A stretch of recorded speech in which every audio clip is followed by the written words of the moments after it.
Why are so many men not working? Good question. Let's read an article from Brookings.edu. After all, it can be helpful if we can view the problem from somebody else's perspective, as this may even identify the problem itself. So, I'm going to read the first paragraph. Despite recent gains in employment rates across the country, 1 in 7, or 15%, of American men between the ages of 25 and 54 currently aren't working.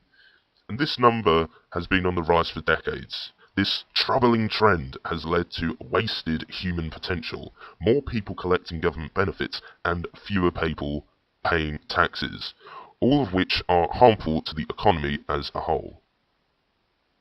I'm sure the so-called troubling trend is on the rise, but according to the article, one of the problems of this trend has led to wasted human potential. I say that in quotes because wasted human potential is a very subjective area. For the sake of this article, though, I'm going to assume that by wasted human potential, they mean people, especially men, who aren't contributing to society. This is one of three main issues the article first points out, however. The following issues are more people collecting government benefits and fewer people paying taxes. And the article goes on to say all of which are harmful to the economy as a whole, which I will agree. These are harmful to the, quote, economy. I even say economy in quotes because, to be frank, even the economy is becoming a bit of a joke. Now, even though the first of the three issues in that first paragraph may be the most potent, for one to understand the first issue, you might need to understand the following issues. So, let's start with more people collecting government benefits. Note this is an American article, but the same issues are happening in the UK, and I'm going to be talking from a UK perspective. I'm not completely aware of the scale these so-called issues are in the US, but in the UK it's pretty bad and nobody talks about it here. So I'll take it it's a big problem, as the article states, in the US.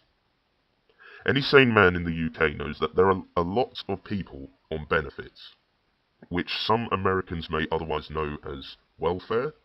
I'm going to be referring to it as benefits in this article.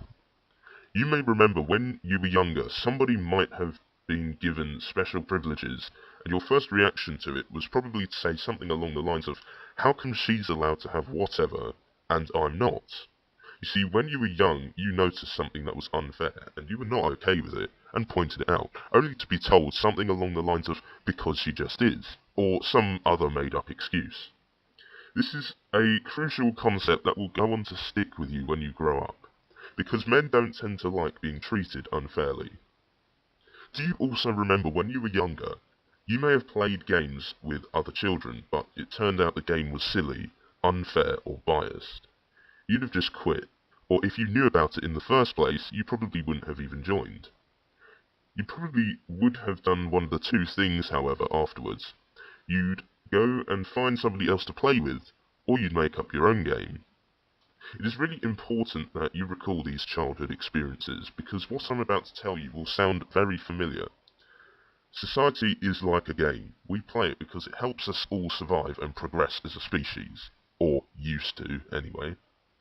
Suppose society is one of those three words I mentioned earlier. Silly, unfair, or biased.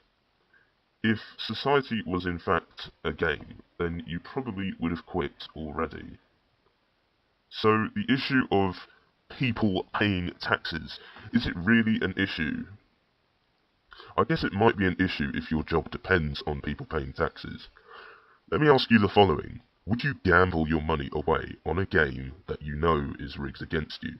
I certainly wouldn't. And unless you're a mad man, I don't think you would either. After all, what's the incentive in doing something if you get nothing in return? If you answered zero, then you may not be an Einstein, but you already have a good understanding of life. The article is short, but there is another section about how many jobs pay low wages, which is a very similar concept of why do something if you get nothing? The difference being you do get something, but then you will ask, is the amount of work I put in worth what I'm getting back? Even the article says, jobs pay poorly, perhaps so poorly that these men don't believe it's worthwhile to work. Well, no shit, Sherlock. No sane man puts all their effort in to get hardly anything back. In the middle of the article, it does attempt to tie a link between criminal records and unemployment. If you've got a criminal record, then of course it's going to be harder to get a job, but most men who actually wanted to work at first are not criminals. They don't have a criminal record. They do have a brain though. And with a brain you can identify the costs versus benefits of doing something and whether you think it's worth your while. Another part of the article tries associating education and getting a degree, and that men who don't go to college or university are less likely to be employed. Now I'm sure that statistics are correct. I'm going to have to call bullshit here though, because I've seen articles that try to imply that men should just go and get more education then. Well, education is even more of a rigged game, because it's the idea that you, quote, must have this piece of paper to get this job, unquote, which is funny because years ago in the UK, even if you came straight out of college, there would be a demand for, oh, and by the way, you must also have 10 years of experience. Yeah. How do you gain experience in the first place to get the job, to then get the experience to get the job? Which a lot of UK businesses have actually stopped doing much now because they were just not getting anyone. Businesses would ask for so much for not much in return that people would just not bother working there. And for a business it's either we'll have to increase the wages or we'll have to decrease our requirements, otherwise the business won't be able to find anybody to hire.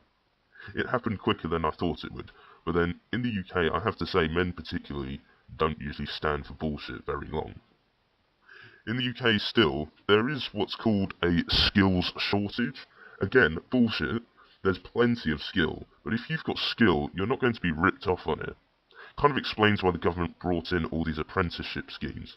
I'm sure you do learn some skills, but I can't help but feel you're also conveniently doing a lot of work for very little money, and you're not even guaranteed a job afterwards. I am aware there are some good small businesses run by good people who will try to employ you if you do have the skills they like, but this has a big potential to be exploited too, especially by the bigger companies. Now I'm going to wrap this message up with one more point. If you do want experience, I suppose you could always volunteer, also known as working for nothing in return.